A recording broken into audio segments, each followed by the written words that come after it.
Welcome to Authenticate This, the cybersecurity leadership podcast for CISOs and identity leaders navigating the complex world of identity.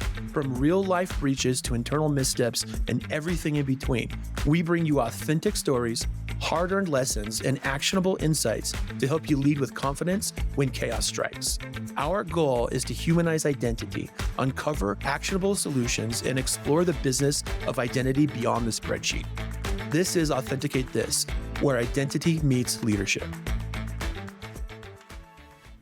Hi, and welcome to episode 4. I'm Aaron, got our host Tim, and today we've got a pretty cool guest, Andrew Wilder, who's we're gonna talk to today. The guy's got a lot of hustle. So as I went through his bio, he was pretty humble in our little prep conversations, but as I looked him up and got to know Andrew a little bit better through the interwebs, the guy's got 25 years of cyber leadership. He was a consultant. He worked at Nestlé. I looked at some of his CISO resume. He's been CISO for 3 different companies, a lot of times first-time CISOs for those organizations. So it's pretty exciting. I think what we're going to get to learn from Andrew a lot today is a little about what does it take to be a CISO when you aren't given necessarily all the tools and you've got to create some of your own, which is going to be something that happens to a lot of CISOs. And then the most interesting thing I just learned about Andrew is, as a Star Wars fan, this guy's birthday is on May the 4th, which excites me. I think we're going to have to do a secondary drop on this for May the 4th, whenever that comes around. It'll be great. I'm going to hand it over to Tim to get us started and introduce us to, or get to hang out with Andrew here. Well, the status of legendary Andrew just went through the roof there with your birthday, May the 4th for Aaron. So that's too funny. All right. So before we kick off, it's a Monday. One of the things that I love to do on Mondays, every Monday I log into Reddit and I go to a subreddit called Not the Onion. And it has a bunch of news articles that sound like they're a part of the Onion, but they're not. And then I further drill down into identity. And I log in, I see Not the Onion, identity related. So I actually have some questions for you. Andrew, one of the articles talked about monsters under the bed. And literally there was a babysitter that the kid goes to the babysitter and says, "Hey, there's a monster under my bed. Can you check it?" And the babysitter, of course, there's no monsters, lifts up the bed. Sure enough, there's a 27-year-old man under the bed. They call the police. Everyone's okay. But it was completely unexpected. And as a new CISO, you're now on your 3rd stint as a CISO. I want to talk about monsters under the bed because a lot of the projects that we do at IC Consult are advisory, and we dig in and we understand where customers are at and we understand what they're trying to accomplish. And that usually includes some type of assessment where we understand what's going on behind the scenes, what monsters are actually under the bed. So in your experience, the 3rd time now, you don't have to give the actual details, but what did you uncover as a new CISO that scared you? What actual monsters under the bed did you find? Everybody has different flavors of monsters under their beds. One thing that was nice was Nestle did a ton of M&A activity. And so I started learning how to look for monsters under the bed while I was at Nestle. So every time we would acquire a company, they'd say, "Hey, let's go do a cybersecurity assessment of them." We figure out what level of maturity they were at and how well they did, and how we could assimilate them into the Nestle culture. So got pretty good at it. So as a CISO, one of the first things that you do is you want to read whatever kind of documentation they already have, right? Have they had a third party do a risk assessment, do a PCI test, do a pen test, whatever stuff they've done previously? Let's dig into all of that and see where that stuff is. Because that gives you a good, at least from somebody else's perspective, what's been happening. Now, sometimes those things are very incomplete or they've been biased in a certain direction or something like that. So then you start to look at what are the other problems. And the other thing that you do is interview people. And generally what you're trying to do is ask the same people or ask different people the same questions, because you'll find that you get very different answers when you ask about different things. Ironically, I know this podcast is about identity. Ironically, a lot of the monsters that you find are related to identity.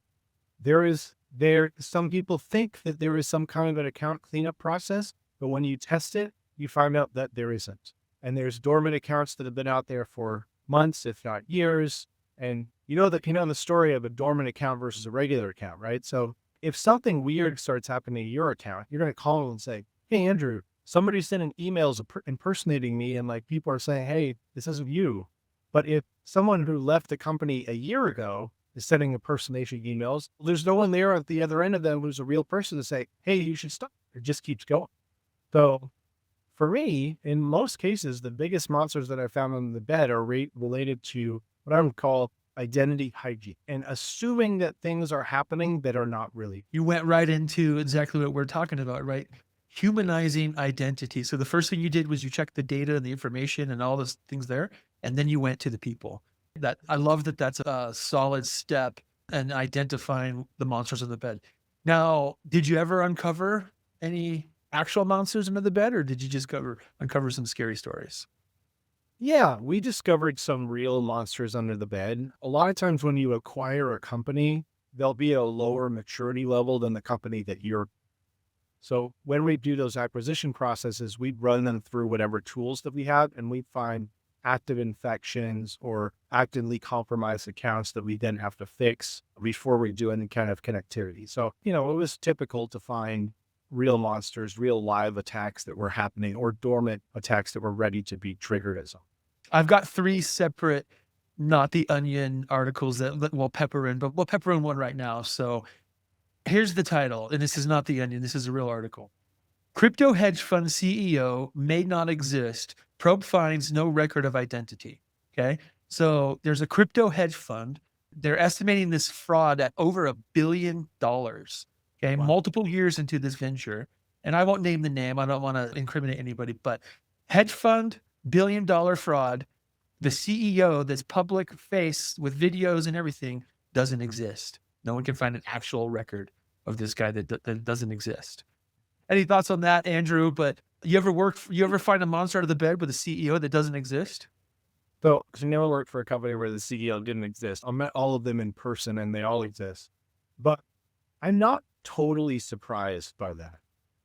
One thing that it makes me think about is the Silk Road CEO, or I don't know if he called himself the CEO, but Dread Pirate Roberts, who actually set up this persona for himself so that he could leave the Silk Road and someone else could assume that persona and it would continue to run under that leadership. And what we've seen with people being able to do with deepfakes, there was the case of the CFO who requested a transfer and got on a Zoom call and seemed legitimate and people did the stuff. So is it impossible to do? Definitely not. Maybe it's going to happen more often. I think it's going to be happening more often. The fact that it got to over $1 billion of fraud is the shocking part. Like, I get that it's going to happen and there's fake CEOs out there, but multiple years and $1 billion of fraud takes a lot of energy and effort. All right, let's circle back. So you talked about meeting these people actually live and validating that they're real people, which is the genesis of our conversation, right? We're talking about humanizing identity.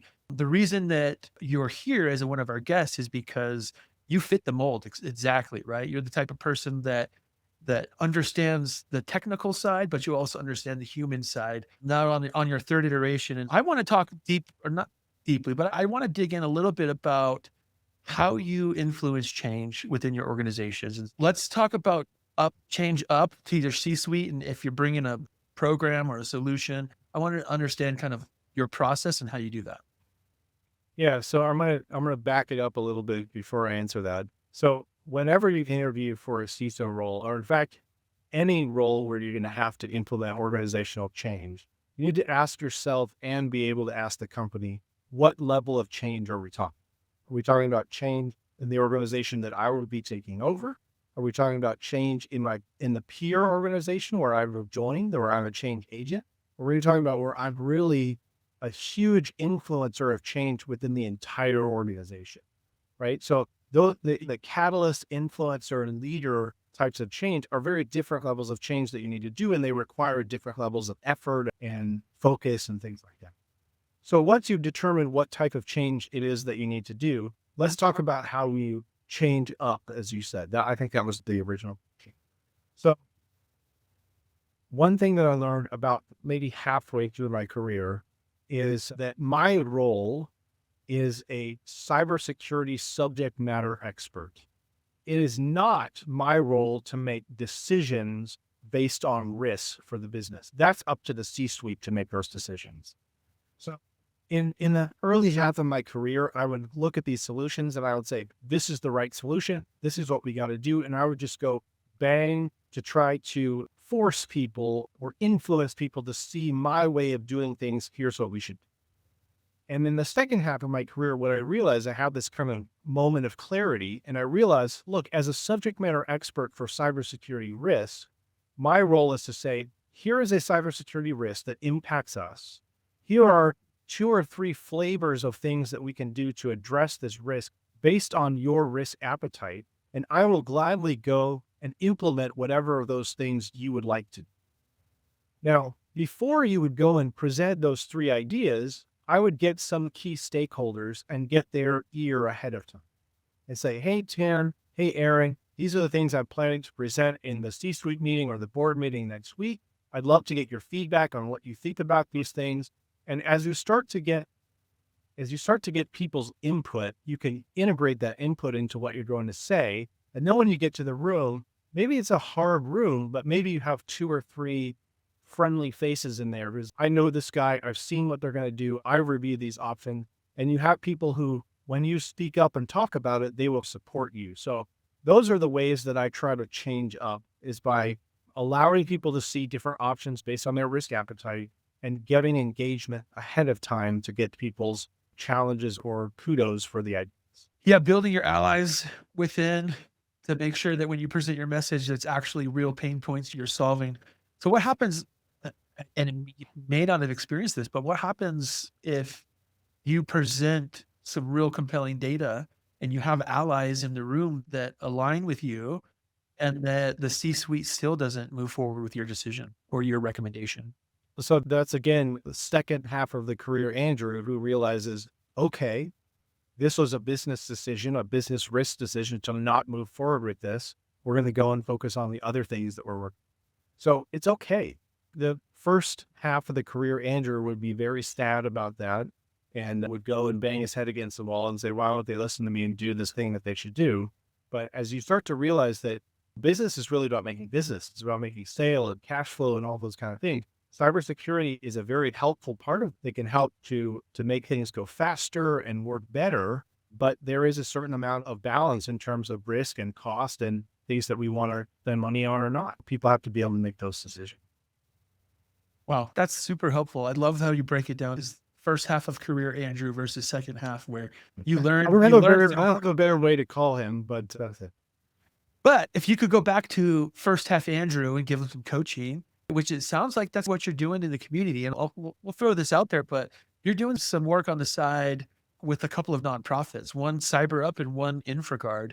I believe one of those is specifically about training and coaching young security professionals. Do you want to talk about that? Sure. So I've been passionate about CyberUp since the first time I met them. So when I was at Nestlé, we met them, we brought some of their apprentices in to check out what we were doing in the security team, help them learn. And basically what they do is they take people who are mid-career. They work a lot with diverse candidates, with people coming out of the military who are looking to break into the cyberspace. And you guys know it's not easy to break into cyber. And one of the things that you really need in order to get in is real experience. So they provide free training, take about 6-month course, you get a cybersecurity certification. And then after you pass that, then they place you as an apprentice at a company to start to get real world experience. So once you've done that, now, the world is open to you. You have experience, you have certification, you have ideas of what to do, and you can go and get out there. Love that organization. The other thing that they do that's very unique is they inspire the next. So they support kindergarten through high school. They go out to the schools and the community. They tell them about cybersecurity as a career. We've actually had people who have been inspired in school, gone on to join as an apprentice, and are now a board member giving back to the organization. So we've seen that whole progress go through it. And it's just a great organization, a really wonderful nonprofit. Very happy to be a part of it. Awesome. Thank you for doing that for the community and the cyber professionals everywhere. I love the passion. Where does your passion come from? When I think about what my job is as a leader, it's really two things. One is to be the defensive tackle for your team, right? There's going to be roadblocks, whether they're financial, political, skills, resources, all those kind of things. So to protect my team so that they're in a safe space so that they can do their job well and succeed. But the second part of being a leader is helping your team to advance in their career. And I saw that, especially at Nestle, I saw that not only for my immediate team, but really anybody who came to me at Nestle and said, will you be my mentor? My answer was always yes. Now, sometimes it was yes, but I'm going to need to wait 3 months because I'm already mentoring 4 other people. All of those people, the idea was, how can I help you to advance in your career? Somebody said to me one time, no one is going to care more about your career than you do. And that's absolutely true. You should not be out there waiting for someone who's going to care about it, whether it's your manager or the HR. They're not going to do that for you. You got to go out there and get it. And one of the great things to do that is to get a mentor. So I've had some wonderful mentors in my career, and they are giving back to give to me, and I want to be able to do the same thing for others. And one of the greatest joys of my entire career is watching people that I have mentored advance multiple times and be head of security or head of data management or whatever in different companies. And it's a real honor for me to have been part of that journey. Yeah, it's a lot of fun. I bet watching people grow up that you've helped, and hopefully one day even pass you. You could go work for one of these guys. I would Potentially. love. That would be really cool. All right. So we talked about you're passing on, you had mentors, you're passing on a lot of the stuff that you've learned. If you could go back to yourself, your first CISO role, and give yourself 1 or 2 pieces of advice, what would that advice be? So my first CISO role was not that long ago. I think the biggest piece of advice I would give to myself is everything's okay. Right? In the worst case scenario where you're in the middle of a cyber attack, everything's going to be okay. You got to have that calmness to be able to lead your team, to be able to report back to the C-suite about what's happening. You got to have a level head. You can't freak out, and you can't try and work on it 20 hours a day or whatever. You got to spend some time to relax a little bit and recover. You have to make sure that your team has that as well. So I think being a calming influence for your team and for your organization when the shit hits the fan, as they say, it's really important to do that. And I have a few leaders who really instilled that in me as well. First half of the career, Andrew, something crazy is happening, right? The WannaCry is happening and all these systems are shutting down and I'm freaking out. And they're like, hey, it's okay. Calm down. Let's figure out what we need to do to move this in the right direction. So I think that's what I would say to you. Even though he had most of that message, it's still good to have someone remind. It's always a good reminder. By the way, that's great advice for everything, not just identity, not just your role. Like when things are going bad and sideways and I just had shit's hitting the fan, like it's probably going to be okay. It's probably good advice for most things in life. I love that. Okay, so we talked about some where your passion comes from, how you're sharing that passion moving forward. We talked about how you manage up and influence change. Do you have a secret weapon or a secret sauce of operational, how you get things done, or is it just by the book here? So originally when we talked about my superpower, I had talked about mentoring others, but we've covered that pretty well. There is a superpower that people assume about me, and I'll tell you the secret to that. So most people assume that I have an amazing memory. And I don't have a bad memory, but one thing that I do is in every single meeting that I'm in, I take really good notes. Now you might have an AI note taker that's taking notes for you, but that's not you taking notes, because when you take notes, you are thinking about what are the most important things in this call? What am I going to remember? What do I want to write down? And the next time I have a meeting with that person, even if it's 3 years later, I remember exactly what we talked about the last time. And I'm able to say, hey, the last time we talked to you, were working on this, or you were going to do this. And then, wow, you have an amazing. That's my secret. I'm giving it right here live to you guys, is take amazing notes. And people will think that you have an incredible memory and you'll be able to really do good stuff. If you don't do that, and then you get into a meeting with someone a month later and you go, what were we talking about last time? What should we work on here? It's just, you waste a lot of time talking about things that you don't need to. So that's my trick or my secret. All right. We don't need to drill down too much on that, but I'm curious, are you a handwritten note type of guy, or are you typing this up in a tool? I wish I could tell you that I'm a handwritten note guy. There's a lot of research that shows that writing things down by hand activates all these parts of your brain that are really important to do. And that by crossing things off of a handwritten list, you actually release endorphins in your brain, like very positive things. I'm a typing notes guy.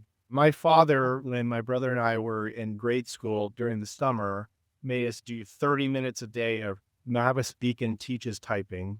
And I couldn't understand for the life of me why I need to do this. But now I can type like, I don't know, 60, 80 words per minute. I can type really fast or fast enough for me so that I can always be able to put down what's happening.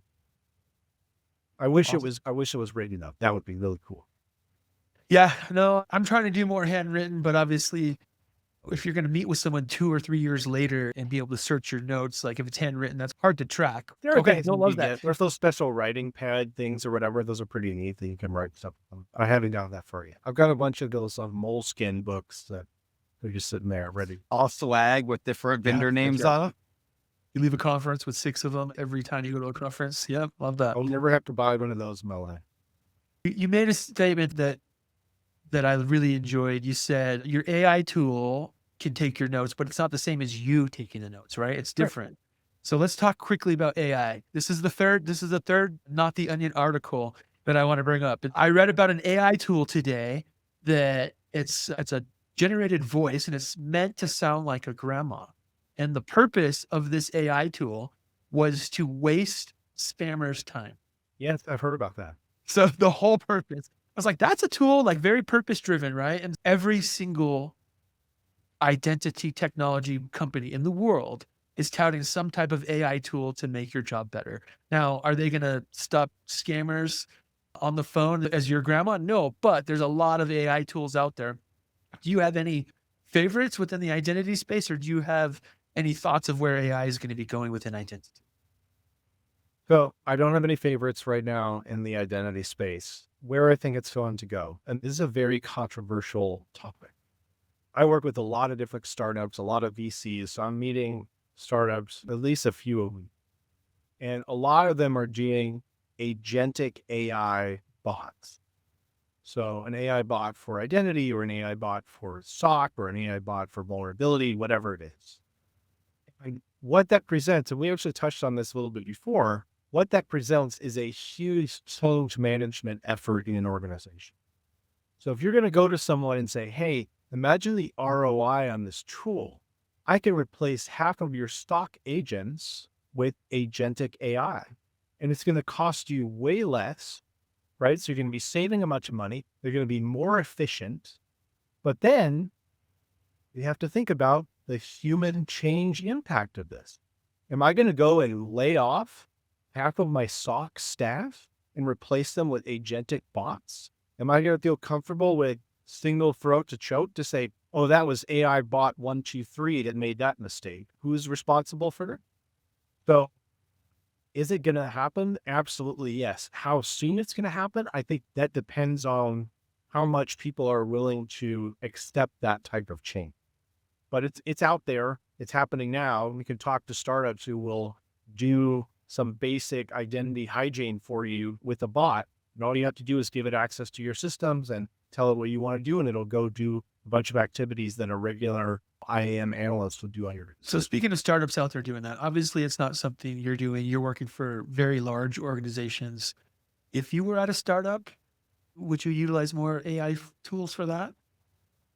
So I don't know if I was at a startup, if I would do agentic AI, I would certainly be utilizing it, right? Because you can use it to build your code, your product plan, your roadmap, your go-to-market strategy, like all of those different things. I would be leveraging it fully. I saw a keynote by a guy named Ethan Mollick. Ethan Mollick is a professor who teaches an MBA course at Wharton. And he not encourages, but requires his students to use AI tools in doing their coursework. So it's not like they're cheating, like he's telling them to do this. And the keynote was so inspiring that I bought his book on the spot during the keynote. It's a really great book. It's called Co-Intelligence. And one of the biggest takeaways from the book is you should bring it to the table all the time. So if you're thinking about doing something, ask your favorite generative AI tool about it.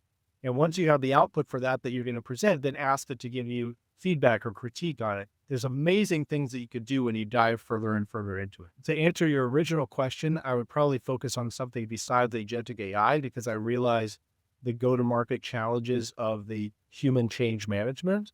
But hey, that doesn't mean I wouldn't do it a year from now or 2 years from now when that becomes more acceptable. But I'm not going to tell you what startup company I would build, Tim, because that's too much to give away for free. Yeah, just give me a memo with all the data points, exact name, title, all that stuff. Co-intelligence, that sounds like a great title for I a book, super right? recommend it. I brought it on my trip last year, and I broke down exactly how many days I was on the trip and how many pages I allowed myself to read per day, because it was so interesting. I wanted to keep going, but I was like, okay, I can only read 22 pages a day, and that's what I did to keep myself going. It was great. Love it.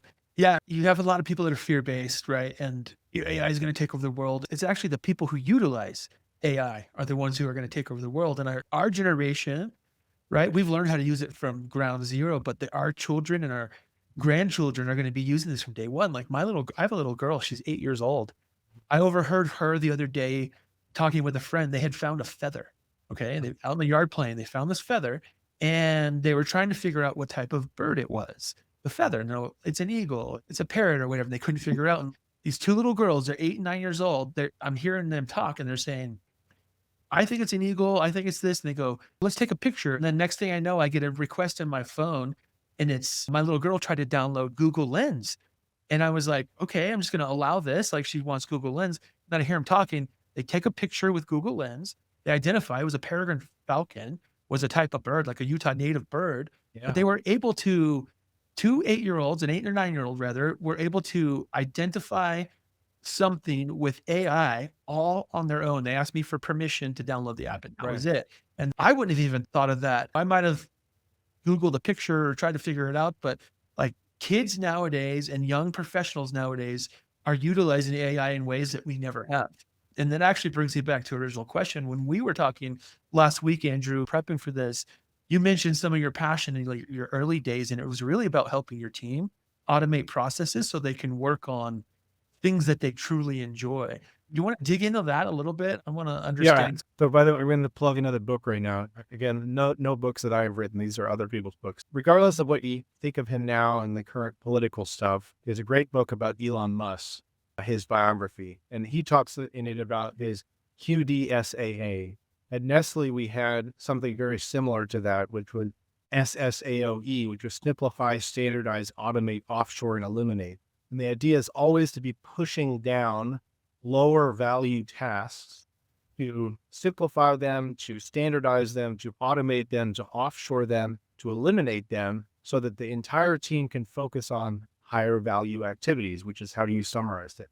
Elon Musk, what he calls the algorithm is QDSAA, which is question every requirement, delete any part of the process, simplify, which we have, accelerate, and automate. And he intentionally puts automate last because he had tried to put automate ahead of time and then realized he was automating things that he didn't question or delete or simplify or accelerate first. That would be the last step. So certainly AI can be part of that SSAOE or QDSAA process that you want to implement in your organization or even with yourself or with your family or whatever you're talking about. But yeah, that's what we're always trying to do. And there's another part of that, Tim, and that is continuous learning. So 10% at a minimum of your time should be on exploring new technology, new skills, new things. And AI can help you with that, by the way, too. But if you're not spending at least 10% of your time on learning and training and getting new certs or whatever it is that you want to do, going to different courses, you'll become obsolete. In this field, you need to constantly be getting ahead or you're falling. I love that. So speaking of this field, let's narrow down. Obviously, you care about all cybersecurity. Let's narrow down to identity. If you had employees or people or guests on our podcast or people listening in, and they wanted to learn continuously 10% of their time, where would you point them when it comes to identity? What's the future look like, and where should we start spending most of our time? So I'm going to back that question up first and answer it outside of identity, and then I'll answer it inside of identity. Love it. So when people on my team would come to me and say, hey, I don't know what I want to do next, one of the things that I would recommend that they look at is the CISSP. Now, CISSP is a very hard certificate to get. You have to have 5 years of experience to be able to qualify for it, but you can take the test anytime and then build that experience afterward. The reason is the CISSP talks about the 8 domains of security. And when you talk to people who are getting into security, there's usually one of 2 ways that they want to get in. They want to be a stock analyst or they want to be a pen tester. And what I tell people is those are 2 of the 8. But if you want to set yourself apart from the herd, then maybe you should be in identity, in security analytics, in application security, in disaster recovery, in something else that's not one of those 2 things. And so that gives people the ability to look outside of that. Now, you don't have to take the CISSP in order to get that kind of exposure. You can look at those 8 different areas, and then you can go on YouTube or whatever training tool that you like, and you can take a single course in each of those areas, and then you can say, hey, I really like this thing. I want to pursue that as a goal. And maybe it will be identity. For identity, where are we going? So at this point, most organizations, most medium to large size organizations have the human identity fairly well under control. Fairly well. Or at least they should if they have a reasonable level of cyber maturity. Now, what I've seen from working with smaller organizations is standard identity hygiene is just out the window. Accounts exist forever, passwords or whatever, MFA is not required. Like these are things that we think of as basic identity. But for larger organizations at a higher level of maturity, then you start to look at other things. Now, privileged access management, we've been pretty good at for a while, okay, especially on the human side. But when we start to look at things like machine identity, agentic AI getting access to things, any other kind of non-human identity, those are things where you start to see more of a challenge. And also you see the number of those accounts just expanding exponentially. So as those accounts grow, and whereas in the past, you might have had a handful of those and the majority of your accounts were human, now the minority of the accounts are human and the majority of your accounts are machine accounts or non-human accounts. So getting those things under control, I think that's really a big part of it. The other thing that I don't think we're great at is access within tools. So things like just-in-time access or role-based access control that work at a very granular level, most organizations are not doing that today. So maybe you're doing it for your ERP or your accounting software, but you probably have 1,000 or 10,000 different apps that you're using, and you really would have like administrator and user, and you wouldn't have granularity. And if you're talking about getting attacked and exfiltrating data, accounts that have too much access, more than they need to do their job, or more access at different times that they don't need to do their job, that's areas where you can get data loss. Do you see some of the same issues? You talked about dormant accounts being worse. Do you see some of the same issues with dormant accounts as you do with non-human accounts? I think there are similar issues, I would say. I think the advantage of a dormant human account is that I seem to be a human. So I could do things, I can send you emails and it wouldn't be coming from machine identity 523, it would be coming from Tim. And people would say, oh, Tim seems like a reasonable dude. I'm going to answer him or click on this link of this attachment that he sent me. It's clearly very important. So I think both of them can be used in different ways. Maybe one could be more unnoticeable than the other, but I don't know. Both of them have some value from an attacker. Okay. Love that. I'm gonna go back to some of your passions. Okay. We talked about CyberUp. What a cool program. I love that you're part of that. I mean, giving back to community, but you're also part of another nonprofit, InfraGard. Yes. Want to tell us about that? So InfraGard is a partnership between FBI, local law enforcement, and the community. Actually, the St. Louis InfraGard group is the 3rd largest one in the country. I think there's about 60. Los Angeles and New York are the biggest 2. But St. Louis is big. And one of the great things that we do is we do an annual conference. It's called State of Cyber. And we have about 400 members in the St. Louis area. About 75% of them show up. We do it at Washington University. We have some vendor sponsors, and we earn money through that conference. And we use that to be able to support the community. So there's fallen officers associations. There's some different different things that we sponsor for the FBI, for local police. People ask me, why you get involved with InfraGard? It's normal when you're a CISO, not super normal, but it happens where the FBI will actually contact you and say, hey, something's going on that you need to know about.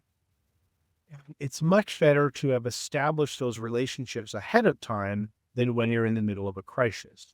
So if you're listening and you're not a member of your local InfraGard group, go to their website, sign up to become a member. It'll take some time. They'll do a check on you to make sure you're legitimate. But I encourage you to join and get to know your local law enforcement in the cyberspace, and that can help you.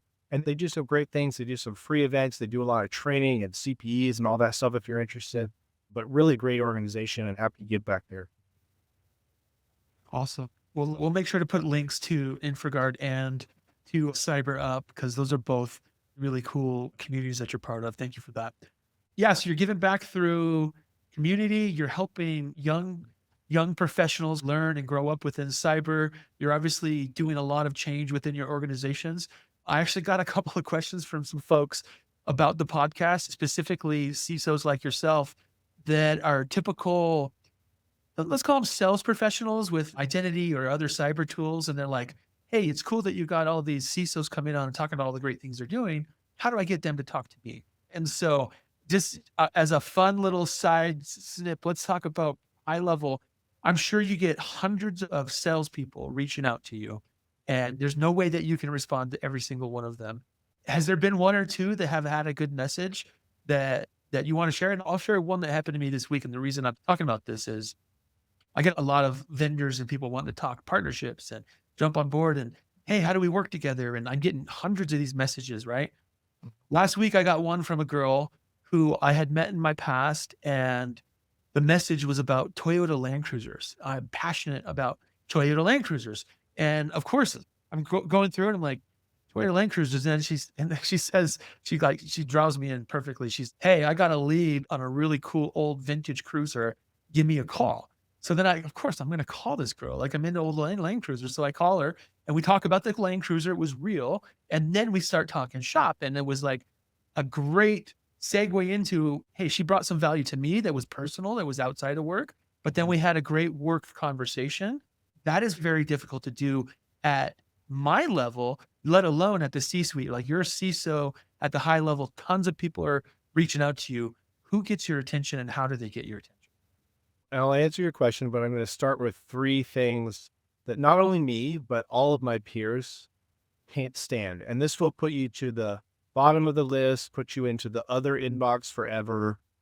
So one is sending calendar invites when you've not agreed on it. So people just try to put stuff on your calendar. That's horrible. That's an immediate ban. Cold phone calls. So I get, 20 an unknown number phone calls a day. And a lot of them are for salespeople. And if I pick them up, it's them and they're trying to sell me something. Don't do that. And the other one that I really enjoyed is like bad automation in emails.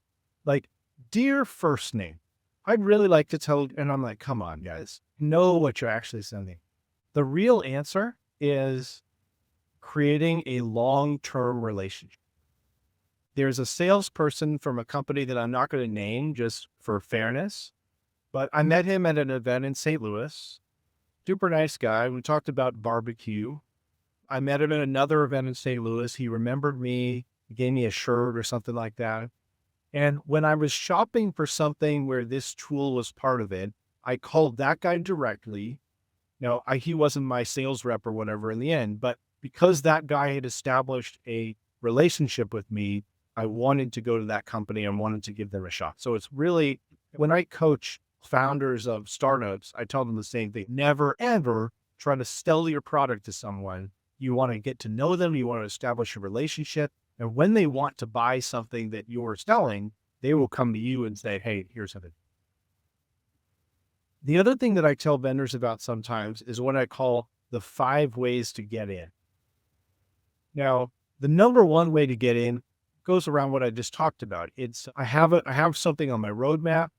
I get my budget approved by the CFO. Next year, I do an RFP. You're one of the companies that's selected and you win the RFP. Yay, that's how to get in.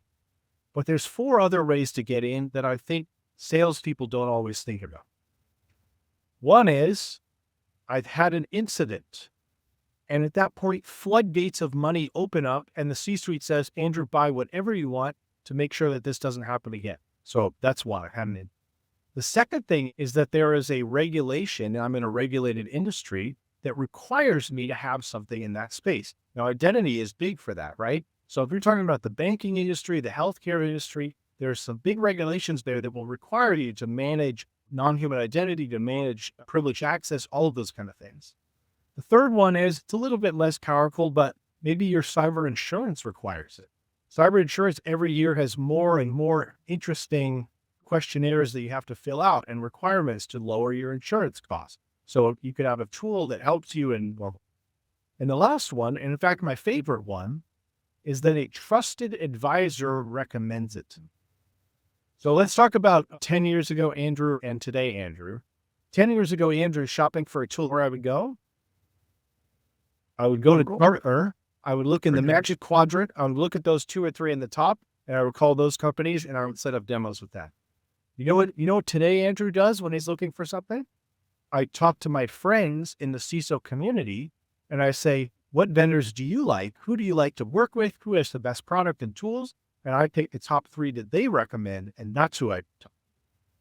Typically in alignment with what Gartner recommends, or No. I'll give you an example right now, and it's not an identity, so I think it's okay to talk about it. Abnormal, among my peers, is an amazing tool for email security. They're not in the Gartner quadrant at all. And they're a great tool. So there's an example of one that just doesn't go in there, and everybody says it's wonderful. So I like the street CISO network better than law. I've heard rumors of an underground network that only CISOs are allowed to participate. There's a lot of these underground networks. Yeah, that's where the real conversation happens. And if you're a vendor and you perform poorly for one of these people, they will go and be very vocal about it. So no Probably more vocal than if you do well, right? If you probably. Yeah. Those invite-only CISO boards, I've heard good things. I imagine there's a lot of sales guys who would love access to that, but then it would remove the validation of like peer-to-peer. Yeah. Andrew, you're building up the community. You're helping police officers and FBI agents and things like that. You're helping young professionals grow. You're part of these back-end C-suite, CISO forums that only a few get to participate. And you've actually offered up quite a bit of coaching today for us as vendors, for other salespeople. But what's most important is how you influence change within your organization. And that's the whole purpose around what we're talking about, humanizing identity, right? Putting faces behind the tools that you're buying and acquiring. Let's just go back to that and make sure we haven't missed anything. You talked about managed up. You talked about change agents out. How do you influence industry now, right? Because it's important that it seems like it's important that you're influencing outside of your organization. How can you influence not just your organization, but industry? That's a great question. I'm glad that you asked that, Tim. So for me, influencing the industry is really working with cutting edge startups. So I see that as a win situation. And I'll tell you why. So it's a win for me because I get a tool that solves my problems, generally for a very low or entry level cost that I can try to lock in for 3 years or 5 years or whatever. So I win because I'm fiscally responsible in my company. I'm getting a tool that solves my problem. The second thing is my team wins. So my team, who I've already done all this pushing down of lower value add tasks, they're getting a value add task of working with a development team, a highly trained and motivated, excellent development team to work on tools to solve the problems that we have. So they're getting that cutting edge technology viewpoint as well. And the third group that benefits from this is the entire ecosystem, right? Imagine that you do a design partnership with a cutting edge startup. You help to build a tool that helps everybody to secure their organization. Now, everyone's more secure as a result of your influence. So I think that's the best way to move things up. Love that. Oh, you're good. I was thinking about all this stuff as you're talking through it, and it reminded me of a story of something my wife and I were just debating the other day. She hates the robots. She hates AI. She won't use it. She's also better than anything ChatGPT will put out. She's a very good writer. So I get it, right? But as we were talking, like we were just driving and talking about autonomous vehicles, like whether to trust them or not. And she's, I don't like, it's a robot. And we start talking about why. And as part of that discussion, it's, we don't really trust robots doing thinking for humans. We do trust humans talking to robots and giving robots directions. And I'm saying robots, but I'm just saying we trust that if I code X, the application will do Y as part of it. We also trust robots talking to robots, but we don't always trust humans to humans. And so going down that list, overall, don't really trust humans to humans all the time, unless it's you interacting. Like we've got a trust here. We don't trust robots talking to humans, but we do trust humans to bots, and we trust bots to bots. And as I was thinking through all the stuff we talked about, you mentioned the larger companies don't have problems with like the data quality and stuff. I can say most of them still do, talking to it. And a lot of that is human to human interaction. A lot of them trust the non-human identities because they're bot to bot. Often, though, they're not. It's not, you shouldn't trust them because of everything we've talked about.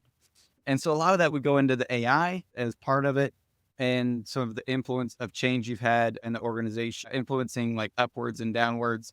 When you start hearing like new stuff from from startups or from your board wanting to know about X, how much, like, where do you fit in some of those trust categories? Do you always trust what exists when humans to humans interacted? Do you trust it when it's bots telling humans to do something? Like, how do you want to drive those conversations as you learn more and more? Well, as a cybersecurity leader, my MO is to not trust anything and to verify everything. And people will tell you all the time, oh, if you call the service desk, they'll validate you in this way. I'm like, let's call them right now. It's fine.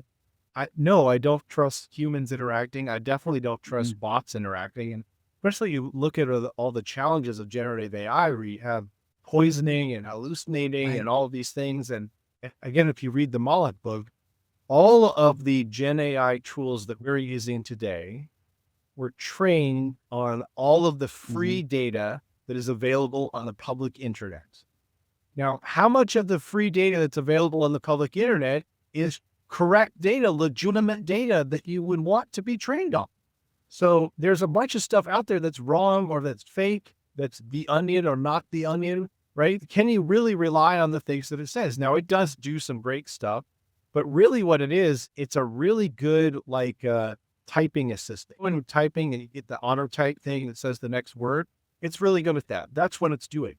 It's typing what you think would want to be said after that question happens, based on information that it learned for free on the public internet.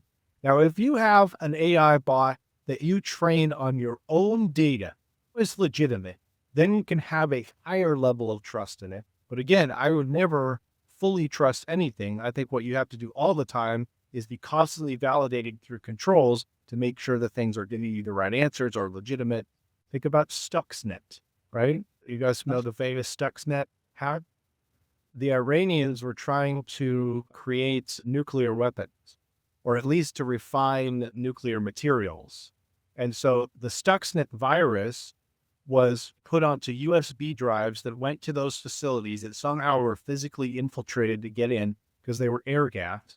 And what it did is it changed the refiners to spin up to a higher level that would break them. And so the Iranians couldn't figure out why all of their nuclear refiners were always breaking. And they finally figured out that it was this virus, a machine code virus that would go in and spin them up faster than they were supposed to and intentionally break them. That's fascinating. I had no idea about that.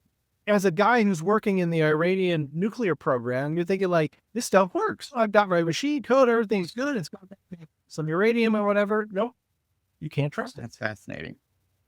I guess as we learn more, I'm hoping, like autonomous driving, I feel that most people feel safer when one autonomous car is talking to another autonomous car down a highway, more so than than the autonomous vehicle being able to predict or have foresight into what a human driver is going to do. And so that's when I hear about you like elevating your team over time. I hope we can find more and more places for bots to safely talk to bots and not be compromised with things going awry, like those nuclear facilities. So that's good stuff. So we've learned a lot about you, Andrew, and it's been one of the things I think that come from a lot of this is you enabling your teams, being very cognizant about what's around you and what's to come. You talked about 10% of your time learning about new things. I feel that you spend either more than 10% or you work a hell of a lot more hours than 40 hours a week. You seem to be doing a lot, knowing a lot, getting your hands dirty in lots of things, influencing that next generation. And I also heard a lot about listening. Old Andrew sounded like you were an avid learner, but also somebody who has spent more time educating. And it sounds like you listen to the business and help grow towards their direction. I think we could all do better at that. So lots of good feedback and insights. Tim, anything else from you, man? No, it's been super enlightening. And I just want to make sure that we plug CyberUp and InfraGard one more time, because those both sound like really awesome communities to grow and learn and support the next level of people that are growing into identity. So I love it. Thank you, Andrew, for your time. And thank you for being passionate and human focused. So fit right into what we're trying to accomplish. I really love everything you said today. I really appreciate your time. Thank you guys. It was an honor to be here. Watch out for the Appreciate it. monsters. Monsters under the bed. Thank you for joining us in this episode of Authenticate This, the Cybersecurity Leadership Podcast. Check out the show notes for links and resources mentioned in today's shows. If you enjoyed the show, please leave us a 5-star review and be sure to subscribe so you don't miss on any future episodes.